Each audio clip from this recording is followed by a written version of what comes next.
How do you play a crystal singing bowl? Well, first, take off any jewelry that might slip down and ding the bowl. These are very delicate. We never want to play the rim. Maybe you can do that with a frosted crystal, but these fused with other minerals and more delicate, thinner bowls, you never want to play this delicate edge. So we play just below, about an inch. Couple different ways. You can either just ding it. Now you may see other practitioners playing it in different ways and they kind of create their own style or something, but this is the safest way and a way that you'll have the most control.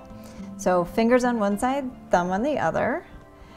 You can angle the wrist a little bit or it can be straight. And we want a glancing blow upwards in this range, about an inch below the edge. And you get to know a bowl and how much it can take. You know, if it's too hard, it sounds wrong. You'll know if you've hit it too hard. So you get to know it that way. And some people like to ding it and then start playing it. I like to start playing it and have the sound kind of come out of nowhere quietly. So if you want to do that, you want to hold it like a pencil. This is one of the ways.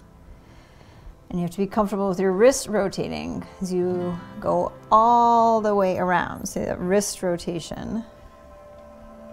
We're playing with the rubber tip of the mallet. Or think of this as like a half moon. Just this side of the circle will go from here to here, using the side of the mallet, the suede part. And you have to be a little patient. Some bowls take longer to start than others. That one started pretty quickly. So one thing you'll also get to know is when to stop. That's one of the most important things to know when you're playing. It'll get too loud, the vibration will become too big that it almost pushes the mallet away, and it doesn't sound good. So you'll know when you get there. I'll do it now, even though it sounds bad, so you know. You hear that? It was just too much. So as you get to know it, you'll start to feel and hear when you're getting close to that, and you pull away before that even begins to happen. So those are a few tips on how to play a crystal singing bowl.